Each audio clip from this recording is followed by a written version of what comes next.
Começamos descobrindo que a Rebeca tinha problema cardíaco. Não tínhamos dinheiro. Tínhamos um carro vermelho, um Gol. Olha aí, meu Golzinho vermelho. E aí, por conta dos tratamentos e dos médicos, que eram todos particulares, nós vendemos o nosso carro.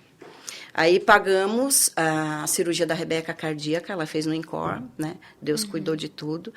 E eu desconfiava que ela era surda, por conta do comportamento dela, né? Já o meu marido não aceitava, ele dizia, mas você está vendo mais coisa, Miriam? Tipo, pelo amor de Deus, mais do que a Rebeca já tem, né? E eu falei, filho, a Rebeca é surda. Tá, vamos fazer então um exame. Uns amigos nossos de Manaus, que estavam aqui em Sorocaba, nos indicaram uma clínica. Doutora Angelina foi que fez o Bera. E eu lembro até hoje, é uma sala escura. A Rebeca estava dopada já de remédio para poder segurar ela quietinha, com 1 ano e meio, 2 anos. E aí ela terminou os exames, olhou para a gente e aí falou, olha, pais, a sua filha é surda, bilateral profunda. Daí a gente não entendia, né, esses termos. E aí ela falou, eu falei, o que é, doutora? Explica. Ela falou, olha, ela é uma criança que ela tem 98% e 97%. Ela não escuta nada. Nós vamos tentar o aparelho, né, auditivo, mas não vai ter muito ganho para som, para escuta, não vai ter. Descobrimos aí que ela era surda, né? E continuamos fazer o tratamento dela em Sorocaba. Nós não tínhamos dinheiro para pagar. Pedimos da minha mãe e do meu irmão, mas eles já tinham os custos com a gente, né? E começamos aí nessa terapia dela, sem ter dinheiro para pagar. Até que um certo dia, nunca comentamos com a doutora Angelina, ela nos chamou a mim e o Márcio e falou assim, olha, eu vou dar esse tratamento para vocês. Olha que bem. Né? Eu senti no meu coração de que a Rebeca venha aqui comigo e eu não vou cobrar nada de vocês. Né? A mão de Deus aí em todos os momentos da nossa vida. Né? Rebeca ficou até os 8 anos, 9 anos de idade, até que um dia ela nos chamou e ela disse, Miriam e Márcio, eu não tenho mais o que fazer com a Rebeca. Ela é minha única paciente que não vocaliza e que eu não consegui, em 30 anos de profissão, oralizar. Porque tem surdos, né? Tem pessoa com deficiência, né? No caso, o surdo, que ele fazendo o tratamento, ele oraliza. Você vai conversar normal. Tem surdo que não vai conseguir. Ela falou que a Rebeca foi a única, de 30 anos de profissão, que ela não conseguiu oralizar. Então, ela falou, então eu libero vocês para a língua de sinais. Na época, a língua de sinais era uma discussão. Ela não aceitava a língua de sinais, aí tinham outros terapeutas que estavam começando a aceitar a língua de sinais. Então, assim, eu não sabia para que lado eu ia. Mas ela me chamou e falou, olha, eu libero você, Rebeca, para fazer língua de sinais, e eu estou dando alta para a Rebeca. Foi uma paulada, quer dizer, eu não tenho o que fazer com a sua filha. Foi a tentativa ali por bastante tempo que não... E a partir daí, um belo dia, bateram lá em casa. Tem gente que não gosta, né? A gente vai falar agora. Mas você já sabe, aqueles que batem na porta. Tem gente aí... Agora eles não podem mais. Tem gente aí, eu falei... fiquei sabendo que tem um surdo aí. Eu falei, tem. Eu falei, a gente poderia entrar? Eu falei, depende. A gente pode conversar... E depois dessa conversa, eu deixo vocês entrarem na minha casa. Então, a partir dessa conversa, eu comecei a ter um acompanhamento com a Rebeca em língua de sinais. E eu aprendi a língua de sinais. Mas a Rebeca, gente, não conseguiu aprender. De 6 a 8 anos, mais ou menos. Então, assim, a Rebeca, até os 11 anos, ela não dormia. Né? O Márcio dormia uma noite, eu dormia outra. Caramba. Nós não achávamos medicação para que ela viesse a dormir e se aquietar, né, durante a noite. A Rebeca era uma criança que não, até hoje, né, ela não tinha noção de higiene. Pensa, ela não tinha comunicação. Então, quando ela queria alguma coisa, ela gritava. E eu não sabia que ela era autista ainda, eu não sabia que ela tinha deficiência intelectual. Eu sabia que ela era surda. E os surdos que eu tinha contato, eu não via esse comportamento neles como era da minha filha. Então, assim, ela se jogava no chão e chorava, eu me jogava no chão e chorava do outro lado. Porque a gente não tinha comunicação. Né? Foram anos aí. Rebeca agora eu vou falar algo, né, mais íntimo. A Rebeca tirava o cocô do ânus, comia, passava pela casa toda. Então, se você chegasse para me fazer uma visita, vocês dois, ou um irmão da igreja chegasse para me fazer uma visita, ele ia me pegar em casa, limpando a casa.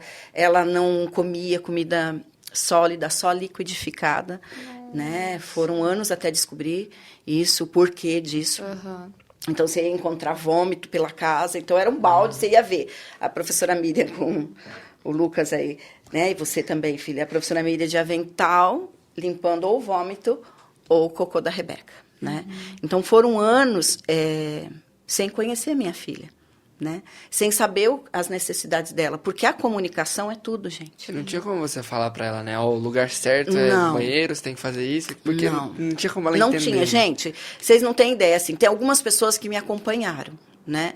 Acompanharam essa minha luta. Quando eu falo, e eu lembro disso hoje, eu falo, não aconteceu comigo. Né? E vejo a Rebeca como ela está hoje, né?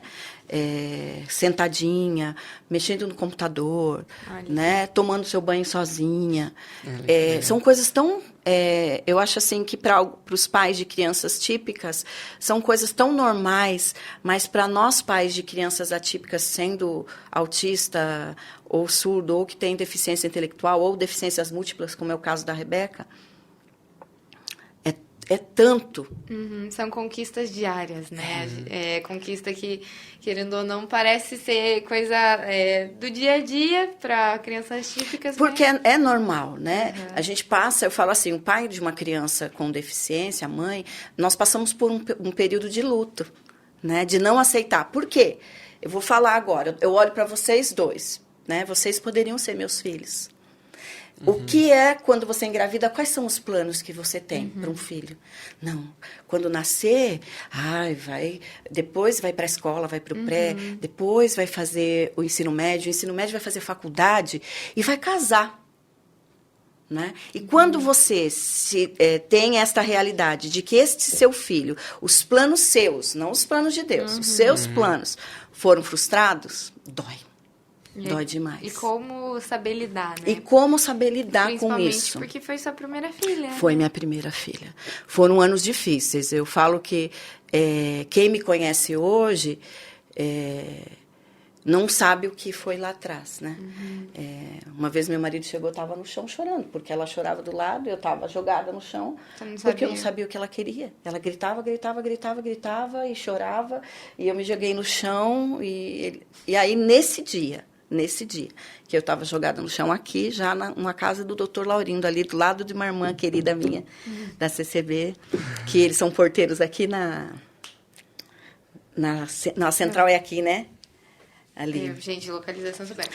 Central, quarta série. Aí ela ouviu meu choro, meu grito, ela foi também ali comigo, né? Manzezé. E eu orei no chão e eu disse... Senhor, me manda alguém, me manda um anjo, me manda... Eu pedi alguém para me ajudar, né? Isso. Alguma coisa que... Alguém que me ajude. E a resposta foi não. Você é a mãe. Eu te capacito e você vai até o fim. Você é a mãe.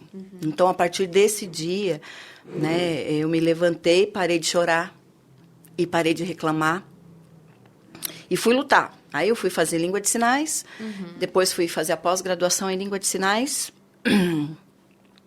que me capacitou para atender outros surdos, né? E após essa pós-graduação, eu abri uma ONG.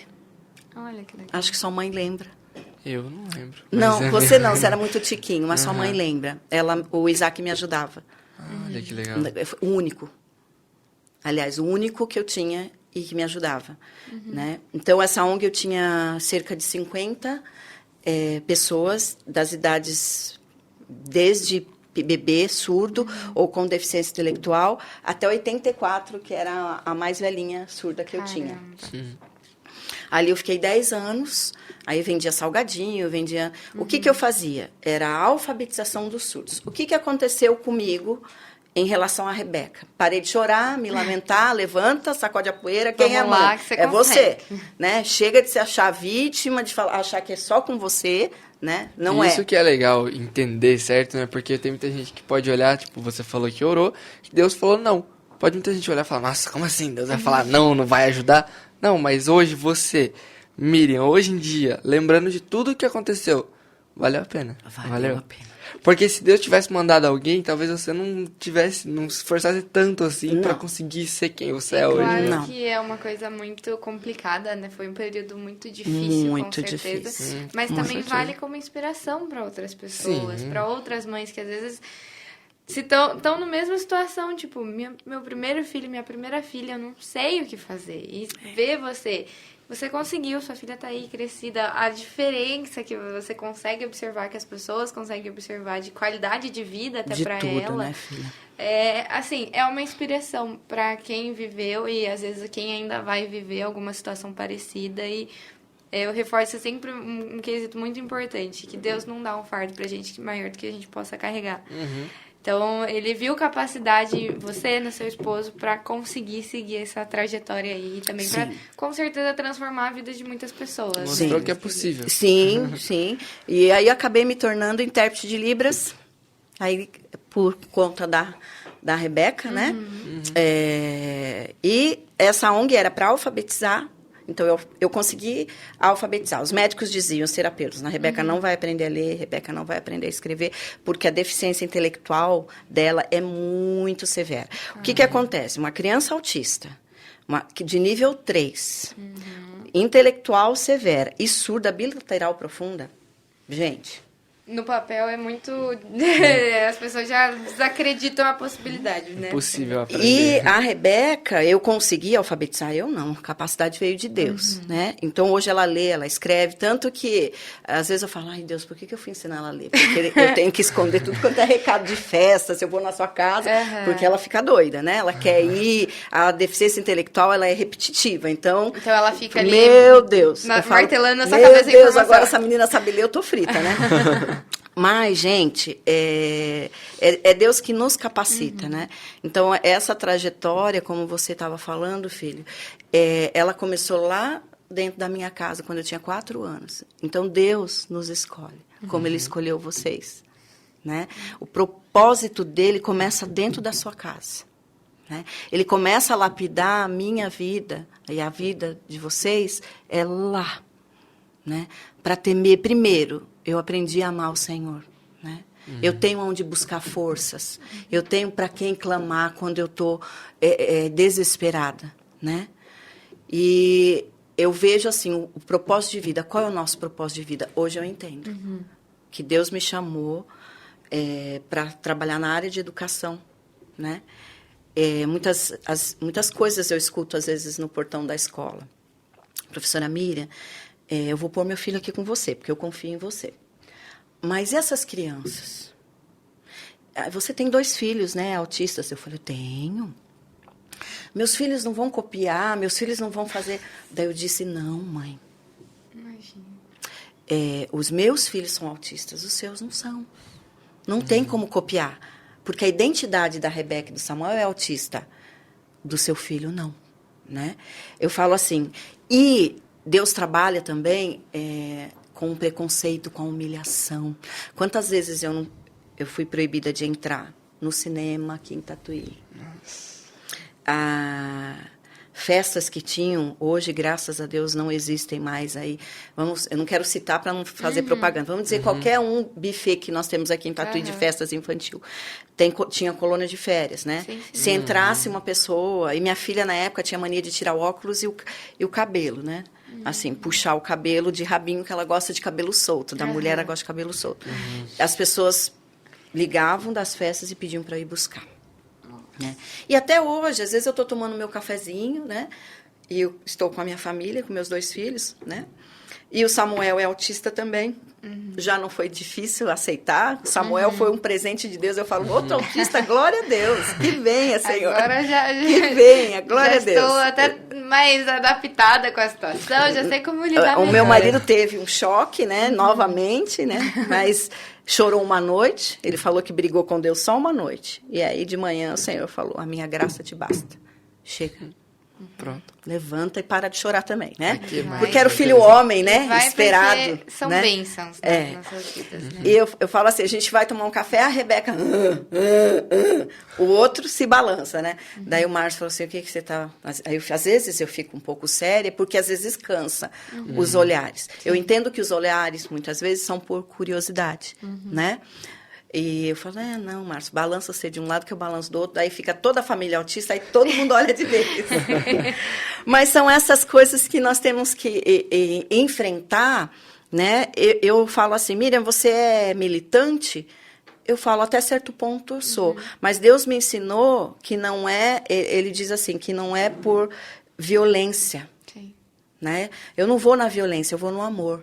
Exato. Né? Eu vou ensinar os meus pequenos lá, desde que os meus pequenininhos, que é no amor de Deus, que eu vou mudar o pensamento de alguém. Quantos casos de eu ter mães que vieram até mim, não sabiam que seus filhos eram autistas, começaram a frequentar o colégio, e eu olhei e falei, ou autista, ou outra síndrome, ou uma outra deficiência. E aí, para você abordar isso, não é fácil, né? Às vezes tira seu filho da escola porque não aceita, né? A professora Miriam tem 2 filhos, todo mundo tem problema. Ela enxerga problema em todo mundo. Não. É né? que você já conhece. Então, até para identificar é até mais fácil. É mais fácil, Você né? sabe como é, né? Sim, Você vai eu olhar falo, e vai saber se sim, a criança realmente... a gente erra, né? Eu posso sim, errar, mas a certeza. gente identifica. E depois volta. Eu tive uma que saiu e voltou. E falou, professora Miriam, meu filho é autista. Eu falei, porque ela falou que tinha um problema para me falar. Eu falei, pronto. Ela vem. Separou o marido. Não, pensei, separou, porque Aconteceu a escola não é alguma só um coisa. lugar onde você... Eu falo assim, é muito sério trabalhar com educação, né? Você acolhe a família, né? É. Acaba que não é só ali o aluno. É pai, é mãe, é vó, é tio, é tudo que tiver no vínculo daquela A criança. família é a base da criança. né? Exatamente. Então, mexeu com ela, mexeu tudo. Exatamente. Eu falei, pronto. Ela falou, não, meu filho é autista. Eu falei, beleza, vamos embora. Ué, né? E eu também recebo assim, professora Miriam, a senhora só tem foco nas crianças. Eu falei, não, gente. Né? A minha missão, eu vejo hoje, eu falo para quem entra comigo, e eu comentei com vocês antes, né?